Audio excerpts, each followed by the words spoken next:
Well, thank you very much. It's an honor to be here. What a great place. What a great place, but more importantly, what great people. I want to thank His Royal Highness, the Crown Prince, for that incredible introduction. He's an incredible man. Known him a long time now. There's nobody like him. Thank you very much. Appreciate it very much, my friend. And it's a tremendous honor to return to this beautiful kingdom and be welcomed back with such extraordinary generosity and warmth. I've never forgotten the exceptional hospitality showed to us by King Solomon, who's just, we talk about a great man. That is a great man. That is a great man, a great family. Now, that visit took place exactly 8 years ago. The graciousness of the royal family and the Saudi people is really unsurpassed, no matter where you go. Let me also thank the countless ministers, government officials, business leaders, and distinguished guests for that warm welcome. Very warm, and I know so many of you. I'd like to call out all of your names, but we have a lot of problems. We'd be here for a long time. We don't want that, so don't be upset. With this historic state visit, we celebrate more than 80 years of close partnership between the United States and the Kingdom of Saudi Arabia. Ever since President Franklin Roosevelt met with King Solomon's father, King Abdul Aziz, aboard the USS Quincy in 1945, the U.S. Saudi relationship has been a bedrock of security and prosperity. Today, we reaffirm this important bond, and we take the next steps to make our relationship closer, stronger, and more powerful than ever before. It is more powerful than ever before.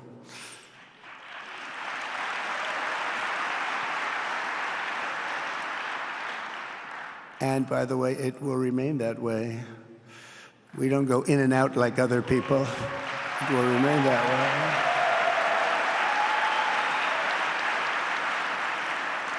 I've come this afternoon to talk about the bright future of the Middle East, but first let me begin by sharing the abundance of good news from a place called America. In less than 4 months, our new administration has achieved more than most other administrations accomplish in 4 years or even 8 years. We've actually done, for the most part, more. The day I took office, we inherited, thank you. Thank you. The day I took office, we inherited a colossal invasion on our southern border, an invasion like you'd never want to see here. Nobody should ever want to see it. But within weeks, we slashed illegal border crossings to an all-time low, down 99.999%. That's good, even for this great gentleman standing right in front of me. That's a good number. We had hundreds of thousands of people. They came in at the same time last year, and last month we had, in this massive border, 3 people that got in. That's quite a difference, and we have no choice but to get a lot of the people that came in because they were not the best people. They were, in many cases, very bad people. We're getting them out. We're getting them out very fast. We're bringing them back to where they came from. We have no choice. After years of military recruiting shortfalls, enlistments in the U.S. Armed Forces are now the highest in 30 years because there is such an incredible spirit in the United States of America. We have tremendous spirit again. Just about a year ago, it was a big story, front page on every paper all over the world, that nobody wanted to enlist in our military, meaning we were way under enlisted. And just last week it came out that we had the strongest enlistment. They say 30 years, but probably it's maybe ever. They don't go back that far. It's the best, and that includes police officers, firemen, everything else. There's a great spirit in the United States right now. A brand new poll from Rasmussen just showed that the number of Americans who believe the nation is on the right track, they have a right track, wrong track, is now the highest in over 20 years. And it hasn't been anything like this because for many years it was the wrong track. And I can tell you for the last 4 years it was definitely the wrong track, but it's the highest it's been in many, many years. We renamed the Gulf of Mexico into the Gulf of America. That was very popular, other than perhaps with Mexico. And most importantly, for the people in this room, the days of economic misery under the last administration are rapidly giving way to the greatest economy in the history of the world. We are rocking. The United States is the hottest country, with the exception of your country, I have to say, right? I'm not going to take that on. No, Mohammed, I'm not going to take that on. Wouldn't that be a terrible thing if I made that full statement? But I will not do it. You're hotter. At least as long as I'm up here, you're hotter. But groceries, gasoline, energy, and all other prices are down with no inflation. We have no inflation, and in a few short weeks, we've created 464,000 brand new jobs. Think of that. It's almost 500,000 jobs created just in a matter of weeks. We just reached a historic trade agreement with the United Kingdom, and over the weekend we reached a breakthrough agreement with China.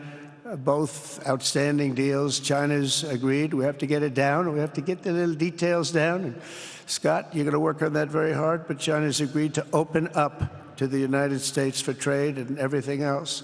But they have to do it, so we'll see what happens. But we had a very, very good meeting with both of those countries. We are cutting 10 old regulations for every new regulation. We're getting rid of all of the red tape that is so many, frankly, countries, as they get older, they develop a lot of red tape, and we're getting rid of it. We're getting rid of it at record levels. And I'm pleased to report that the United States Congress is on the verge of passing the largest tax cut and regulation cut in American history. We think we're in good shape to get that. And if we get that, that will be like a rocket ship for our country. In the first quarter of the year, the investment in America was up an astounding 22%. More than $10 trillion of new investments have been announced or are coming just since the election on November 5th. So think of that. In a very short period of time, we have over $10 trillion, and it could be much higher than that. Not everybody comes to the White House to have a news conference that they're going to be opening up in America, but they're all coming in at numbers that we've never seen before. If you take a look at other presidencies, they wouldn't do $1 trillion sometime in years. We did this in essentially 2 months because you have to say we got into office and they gave me about a month to clean up and fix up the Oval Office, and after that we started working. And the money is pouring in, the jobs are pouring in, the companies are pouring into our country like we've never seen before. There's never been anything like it. And we let other people tariff us into losing a lot of money and a lot of jobs, and now we're tariffing them. And it's at a level that nobody's seen. It's a level that is making us a very much different country and a very different Republican Party. We won a tremendous victory in November. We won all 7 swing states, the popular vote by millions and millions of votes. The Electoral College, we won by 312 to 226. Remember, they said, well, we could get to 270. No, we got to 312. That's a big difference. And very importantly, we won counties throughout the United States, 2,660 to 451. That's why when you look at a map, they're all red. The whole country is red. Red stands for Republican. From the moment on and from the moment we started, we've seen wealth that just poured and is pouring back into America. Apple is investing $500 billion. NVIDIA is investing, and I see my friend is here. Jensen, that's very good, wherever you may be. I thank you very much, because he's putting in $500 billion. TSMC is investing. Where is Jensen, by the way? Where is he? He's standing here. Where is he? I just saw that. Thank you very much, Jensen. I mean, Tim Cook isn't here, but you are. What a job you've done. He said he's got 99% of the chip market. I don't know. That's not easy to beat. But what a job you've done. Thank you. We are proud to have you in our country. You know that. Thank you for the investment. TSMC is investing $200 billion, and with this trip, we're adding over $1 trillion more in terms of investment into our country and buying our products. And, you know, nobody makes military equipment like us. We have the best military equipment, the best missiles, the best rockets, the best everything. Best submarines, by the way. Most lethal weapon in the world. In addition to purchases of $142 billion of American-made military equipment by our great Saudi partners, the largest ever. This week, there are multi-billion-dollar commercial deals with Amazon, Oracle, AMD. They're all here. Uber, Qualcomm, Johnson & Johnson, and many, many more. So I want to congratulate everybody. So many great business executives, many of you, most of you I know. And they're coming in, you know, about a month ago. They weren't that happy when they saw me.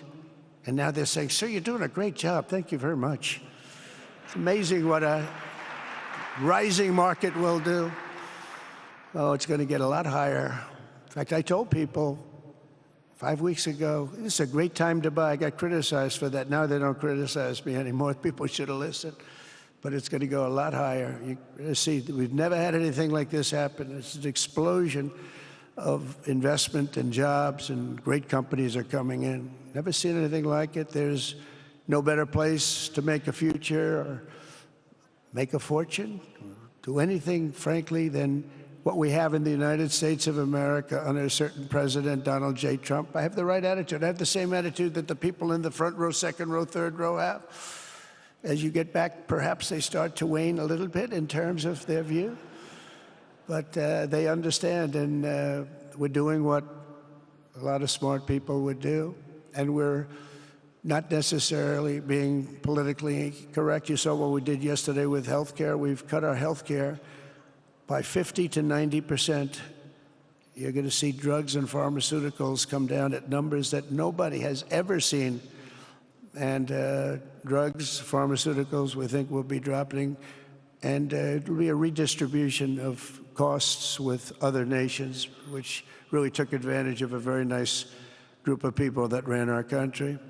But not only is this a time of incredible excitement in the United States, it's also an exhilarating period right here in the Arabian Peninsula. Beautiful place, by the way. Beautiful place. Exactly. Thank you. Exactly 8 years ago this month, I stood in this very room and looked forward to a future in which the nations of this region would drive the forces of terrorism and extremism, drive them right out of existence, and take your place among the proudest, most prosperous, most successful nations anywhere in the world as leaders of a modern and rising Middle East. So exciting. So exciting. Mohammed, you sleep at night? How do you sleep? Huh? Just thinking.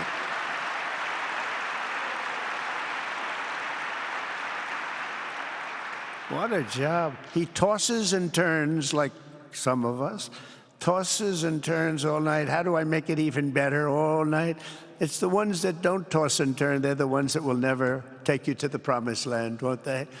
But you have done some job. True. But critics doubted that it was possible what you've done. But over the past 8 years, Saudi Arabia has proved the critics totally wrong. The transformation that has occurred even by these incredible business leaders. I mean, you had the biggest leaders in business anywhere in the world standing right before us. But the transformation that has occurred under the leadership of King Salman and Crown Prince Mohammed has been truly extraordinary. Such a thing has, I don't think, ever happened before. I've never seen anything at that scale happen before. And I guess, you know, maybe you could say the the United States is doing pretty well too, you know, but I don't think too many people have seen that happen before. Majestic skyscrapers, the towers that I see, the difference between now and 8 years ago. And 8 years ago was very impressive, but the towers that I see rising, some of the exhibits that I was shown by Mohammed, what I've seen there is just an amazing, it's an amazing process, amazing genius of so many people, architecture, but I have a feeling I know where many of those ideas came from. Happens to be sitting right in this room right before me, but the towers and all of the different, I've seen a lot of different towers. I didn't think there's any version of a tower that I haven't seen in one form or another. I just passed 4 exhibits. I have never seen anything like any of them. So it's going to be very exciting. And they sit among the ancient wonders of a growing and exciting city. It's really amazing. Riyadh is becoming not just a seat of government, but a major business, cultural, and high-tech capital of the entire world. The World Cup is here. Johnny, just stand up, Johnny. Johnny, thank you, Johnny.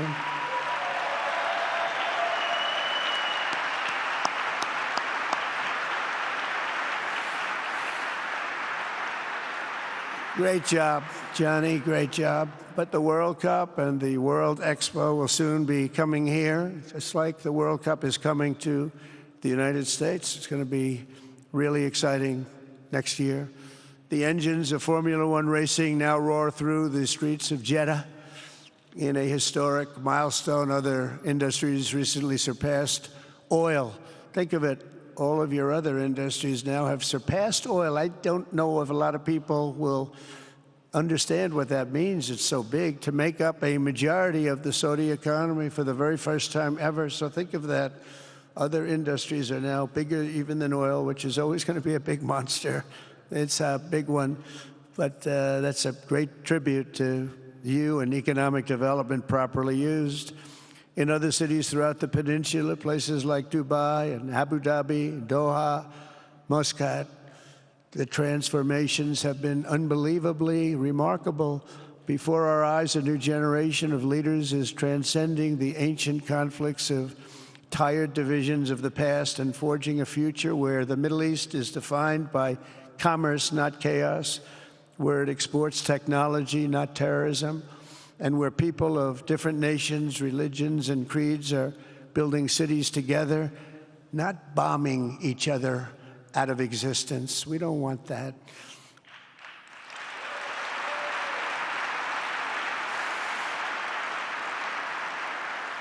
And it's crucial for the wider world to note this great transformation has not come from Western interventionists or flying people in beautiful planes giving you lectures on how to live and how to govern your own affairs. No, the gleaming marvels of Riyadh and Abu Dhabi were not created by the so-called nation builders, neocons, or liberal nonprofits like those who spent trillions and trillions of dollars failing to develop Kabul, Baghdad, so many other cities. Instead, the birth of a modern Middle East has been brought by the people of the region themselves, the people that are right here, the people that have lived here all their lives, developing your own sovereign countries, pursuing your own unique visions and charting your own destinies in your own way. It's really incredible what you've done.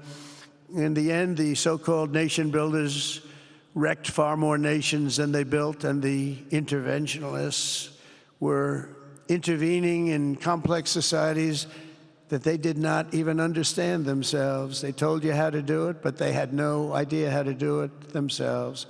Peace, prosperity, and progress ultimately came not from a radical rejection of your heritage, but rather from embracing your national traditions and embracing that same heritage that you love so dearly.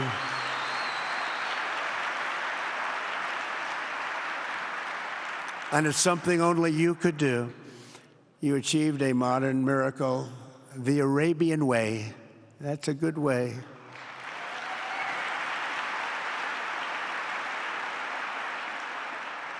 Today, the Gulf nations have shown this entire region a path towards safe and orderly societies with improving quality of life, flourishing economic growth, expanding personal freedoms, and increasing responsibilities on the world stage. After so many decades of conflict, finally it is within our grasp to reach the future that generations before us could only dream about, a land of peace, safety, harmony, opportunity, innovation, and achievement right here in the Middle East. So beautiful. It's such a beautiful thing that's happening. I guess, you know, the people that are here can't even really appreciate it because you see it happening, and it's when you come to a place that you haven't seen in 5 years or 10 years or 20 years that it's even more incredible. When I left office just over 4 years ago, that future seemed almost impossible, what you've done. Together we had obliterated the killers of ISIS. We wiped them out, terminated its founder and leader, al-Baghdadi. We had healed the divide in the Gulf Cooperation Council, it's a very big deal, and united the nations of the region to stand against the enemies of all civilization. We'd imposed unprecedented sanctions on Iran and starved the regime of resources to fund terror. They were unable to fund anything because they had no money left. They had no money. But the new administration came in and let them have a lot of money, and you saw what happened. It was not money well spent. And with the historic Abraham Accords that we're so proud of, all the momentum was aimed at peace, and it aimed very successfully. It's been an amazing thing, the Abraham Accords, and it's my fervent hope, wish, and even my dream that Saudi Arabia, a place I have such respect for, especially over the last fairly short period of time, what you've been able to do, but we'll soon be joining the Abraham Accords. I think it'll be a tremendous tribute to your country, and it will be something that's really going to be very important for the future of the Middle East. I took a risk in doing them, and they've been an absolute bonanza for the countries that have joined. The Biden administration did nothing for 4 years. We would have had it filled out.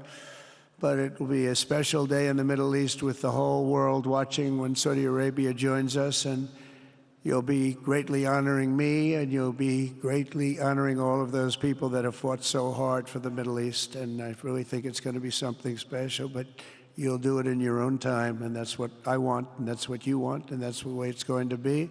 When I left office, the only thing still standing between this region and its unbelievable potential was a small group of rogue actors and violent thugs seeking constantly to drag the Middle East backward and into havoc, mayhem, and indeed into war. Unfortunately, instead of confronting these destructive forces, the last U.S. administration chose to enrich them and empower them and give them billions and billions of dollars. The Biden administration, the worst administration in the history of our country, by the way, spurned our most trusted and long-standing Gulf partners, and I can say partners worldwide, one of our great, great partners, no matter who we look to, and we have great partners in the world, but we have none stronger and nobody like the gentleman that's right before me. He's your greatest representative, greatest representative.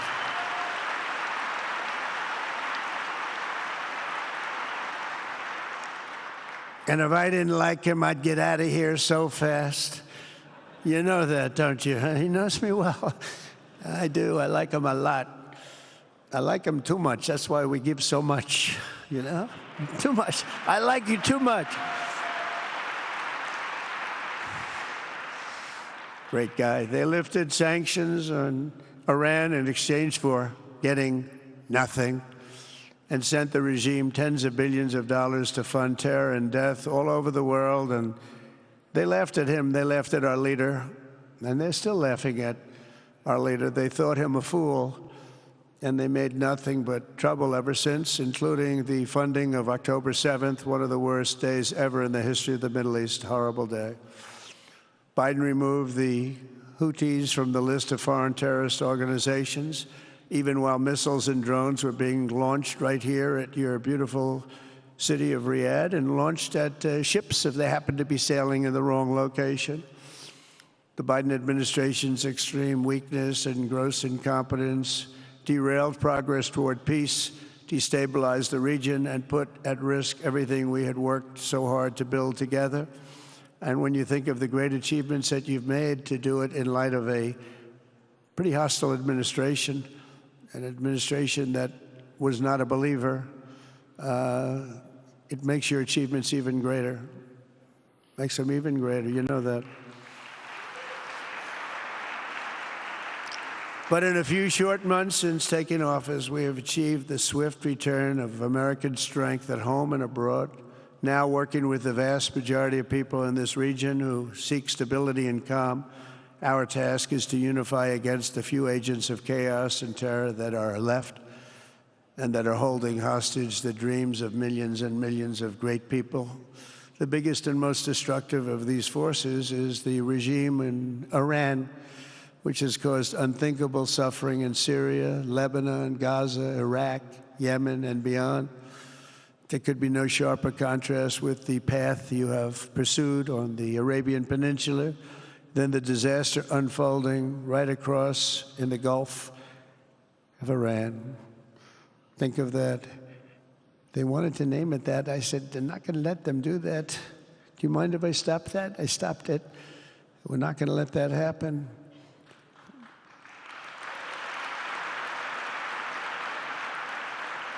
While you have been constructing the world's tallest skyscrapers in Jeddah and Dubai, Tehran's 1979 landmarks are collapsing into rubble and dust. They had it going for a little while under a much different system, but those buildings are largely falling apart, falling down, while you're building some of the world's biggest and most incredible infrastructure projects. Buildings, all sorts of things you're building that nobody's ever even seen before.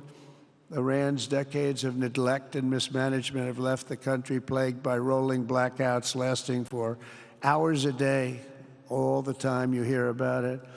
While your skill has turned dry deserts into fertile farmland, Iran's leaders have managed to turn green farmland into dry deserts as their corrupt water mafia, it's called it the water mafia, causes droughts and empty riverbeds. They get rich, but they don't let the people have any of it. And then, of course, there's the key difference at the root of it all. While the Arab states have focused on becoming pillars of regional stability and world commerce, Iran's leaders have focused on stealing their people's wealth to fund terror and bloodshed abroad. Most tragic of all, they have dragged down an entire region with them. Countless lives were lost in the Iranian effort to maintain a crumbling regime in Syria. Look at what happened with Syria. In Lebanon, their Hezbollah proxies have pillaged the hopes of a nation whose capital, Beirut, was once called the Paris of the Middle East. Can you imagine? All of this misery and so much more was entirely avoidable, absolutely avoidable, and Mohammed knew that. He knew that. Smart people knew that. If only the Iranian regime had focused on building their nation up instead of tearing the region down.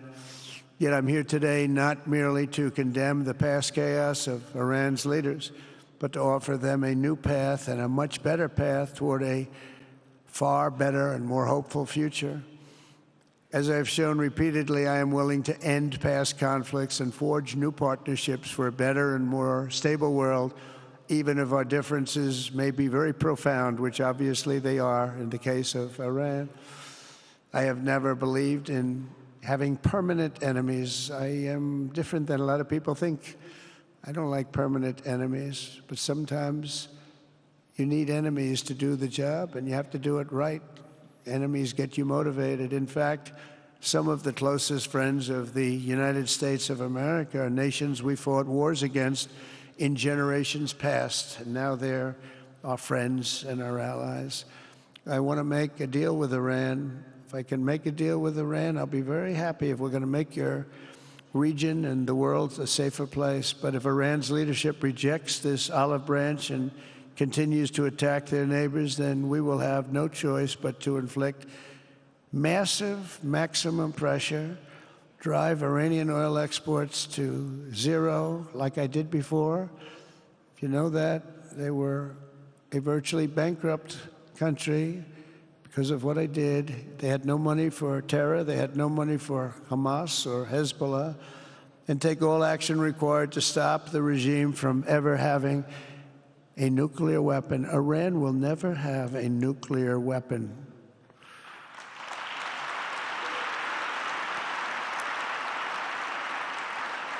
But with that said, Iran can have a much brighter future, but will never allow America and its allies to be threatened with terrorism or nuclear attack. The choice is theirs to make. We really want them to be a successful country. We want them to be a wonderful, safe, great country, but they cannot have a nuclear weapon. This is an offer that will not last forever. The time is right now for them to choose. Right now, we don't have a lot of time to wait. Things are happening at a very fast pace. They're happening right here. They're happening at a very fast pace. So they have to make their move right now, one way or the other. Make your move. As I said in my inaugural address, my greatest hope is to be a peacemaker and to be a unifier. I don't like war. We have the greatest military, by the way, in the history of the world. You know, I rebuilt our military in my first 4 years and rebuilt it into the most powerful military there is. And you saw that when I knocked out ISIS in 3 weeks. People said it would take 4 years, 5 years. I did it. We did it in 3 weeks. Just days ago, my administration successfully brokered a historic ceasefire to stop the escalating violence between India and Pakistan. And I used trade to a large extent to do it. I said, fellas, come on, let's make a deal. Let's do some trading. Let's not trade nuclear missiles. Let's trade the things that you make so beautifully. And they both have very powerful leaders, very strong leaders, good leaders, smart leaders. And it all stopped. Hopefully it'll remain that way, but it all stopped. I was very proud of Marco Rubio and all of the people that worked so hard. Marco, stand up. What a great job you did on that. Thank you, J.D. Vance, Marco. The whole group worked with you, but it was a great job. And I think they're actually getting along. Maybe we can even get them together a little bit, Marco, where they go out and have a nice dinner together. Wouldn't that be nice? But we've come a long way, and it could be, you know, millions of people could have died from that conflict that started off small and was getting bigger and bigger and bigger by the day. I've also been working relentlessly to end the terrible bloodshed between Russia and Ukraine, and very importantly, talks are being held in Turkey later this week, probably on Thursday, and they could produce some pretty good results. Our people are going to be going there. Marco's going to be going there.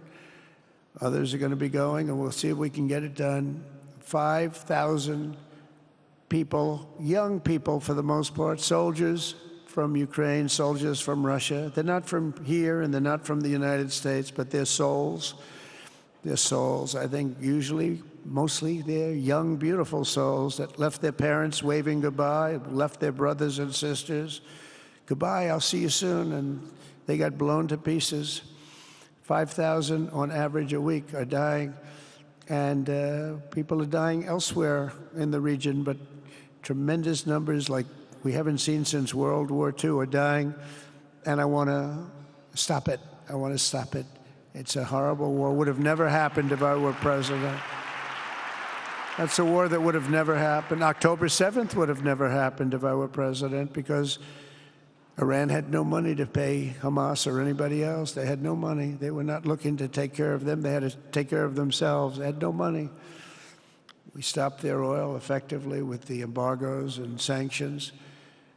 But let me take this opportunity to thank the Kingdom of Saudi Arabia for the constructive role that you've played in facilitating the Ukraine talks. And it really is, you've been amazing. You've made everything available to us. Thank you very much. Thank you. And if we get that settled, we'll pay a special tribute to what you've done. You really did lay a great groundwork. Thank you very much. Appreciate it. The West should not be dragging itself backward into another endless war in Europe, yet another endless war. We should stop the killing and work together to address the biggest long-term threats as one unbeatable team. Think of us as an unbeatable team. I mean, when you look at what you've done here, that's much more difficult than stopping stupidity. Think of it. It's stupidity. What you've done is much more difficult, and you did it better than anybody else has ever done it. As President of the United States, my preference will always be for peace and partnership whenever those outcomes can be achieved. Always. It's always going to be that way. Only a fool would think otherwise. In recent years, far too many American presidents have been afflicted with the notion that it's our job to look into the souls of foreign leaders and use U.S. policy to dispense justice for their sins. They loved using our very powerful military, and now it's really the most powerful it's ever been. We just are getting a budget approved, $1 trillion, highest budget we've ever had in history for military, $1 trillion. And we're getting the greatest missiles, the greatest weapons. And, you know, I hate to do it, but you have to do it because we believe in peace through strength. You have to have the strength, otherwise bad things could happen. But hopefully we'll never have to use any of those weapons. Seems to be an awfully big waste of money if you're never going to use them, but hopefully we'll never have to use them because the destructive power of some of those weapons are like nobody's seen before. I believe it is God's job to sit in judgment, my job to defend America, and to promote the fundamental interest of stability, prosperity, and peace. That's what I really want to do. I will never hesitate to wield American power if it's necessary to defend the United States or to help defend our allies.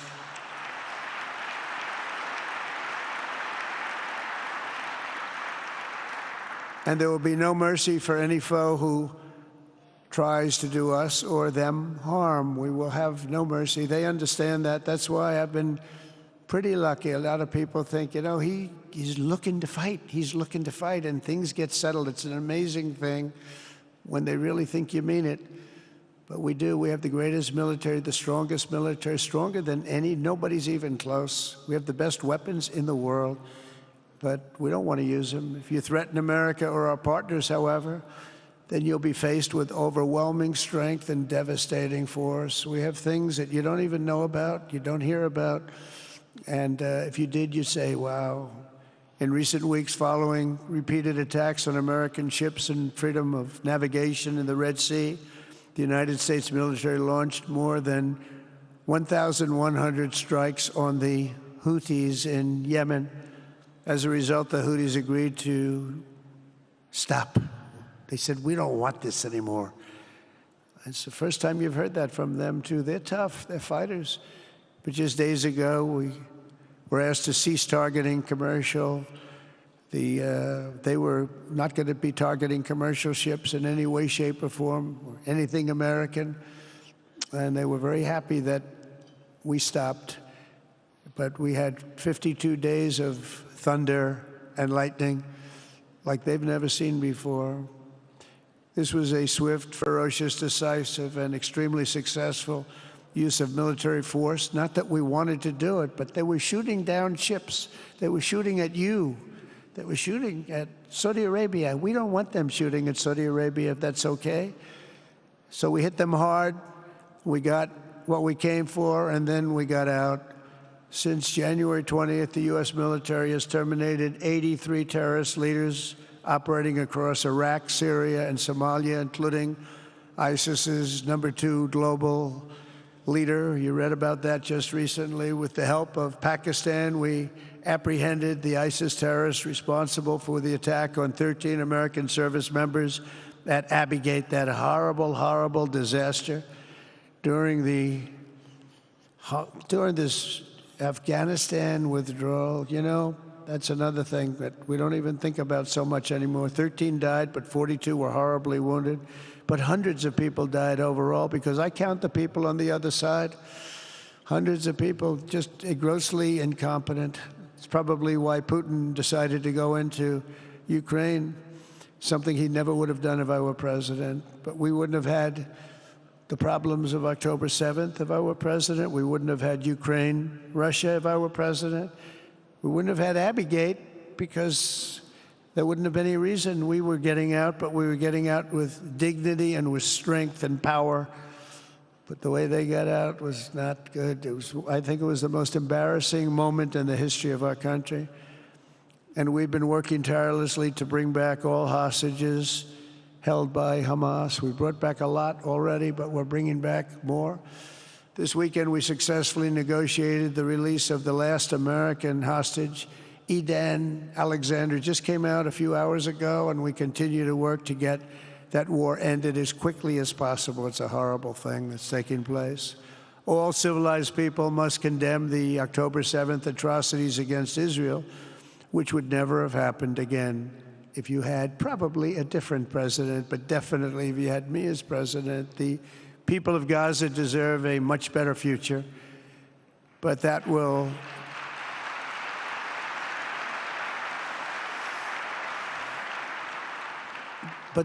or can not occur as long as their leaders choose to kidnap, torture, and target innocent men, women, and children for political ends. The way those people are treated in Gaza, there's not a place in the world where people are treated so badly. It's horrible.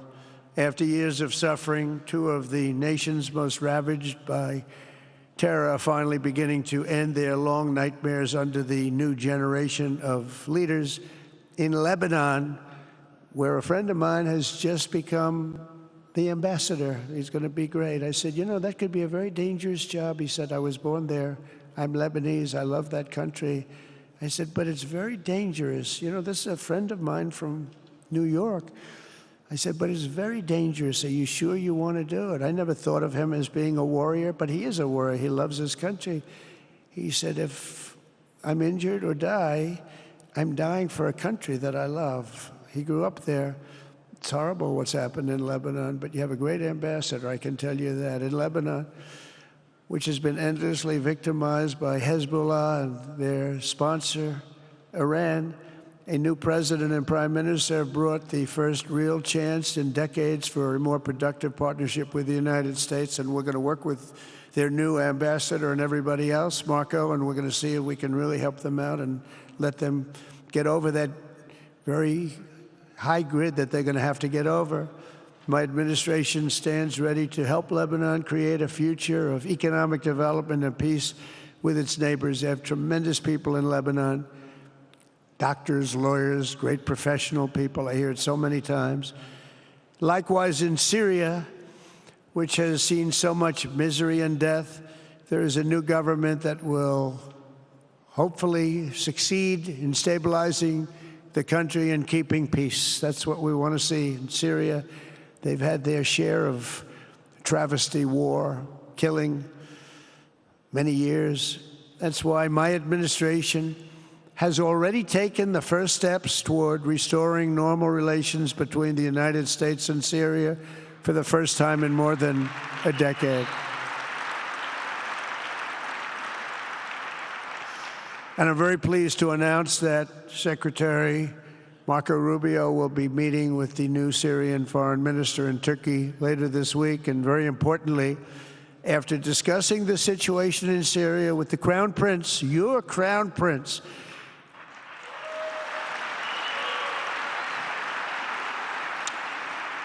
and also with President Erdogan of Turkey, who called me the other day and asked for a very similar thing, among others, and friends of mine, people that I have a lot of respect for in the Middle East, I will be ordering the cessation of sanctions against Syria in order to give them a chance at greatness.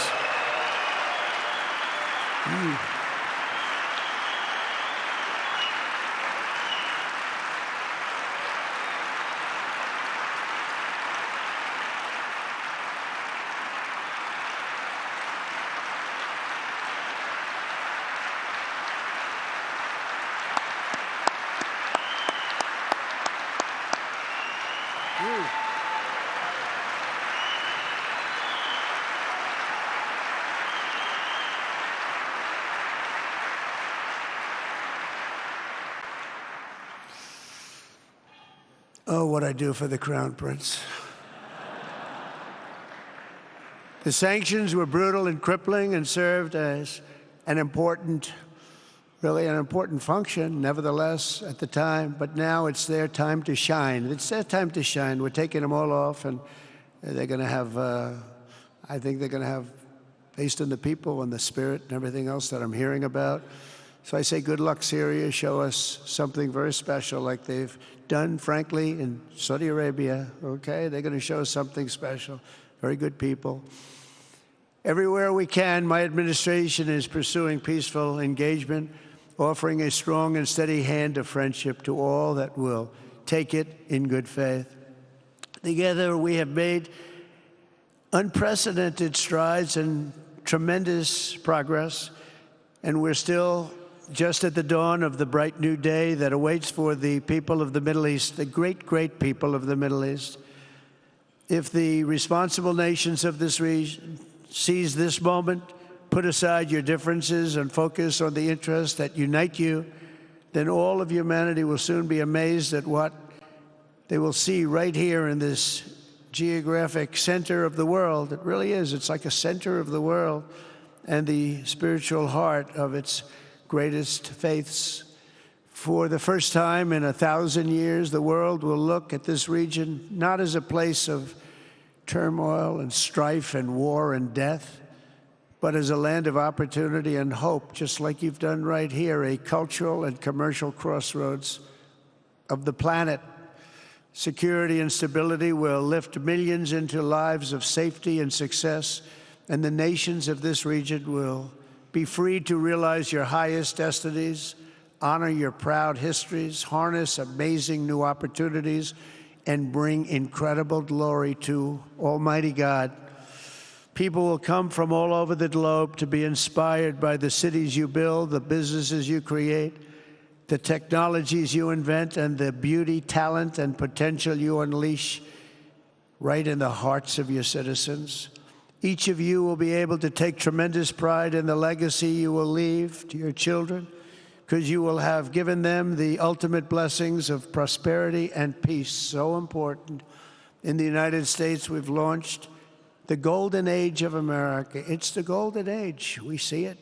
We see it with all that money, trillions and trillions of dollars pouring in, hundreds of thousands of jobs coming in with it. And with the help of the people of the Middle East, the people in this room, partners throughout the region, the golden age of the Middle East can proceed right alongside of us. We will work together. We will be together. We will succeed together. We will win together. And we will always be friends.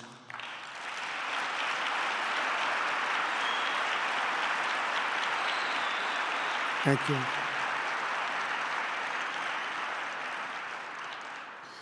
So, Mohammed, I want to thank you again very much for having me. And as a representative of what I think is the greatest nation in the world, we are with you all the way, and you have a tremendous future. Thank you very much. And please pay my respects to your father. Thank you very much. Thank you.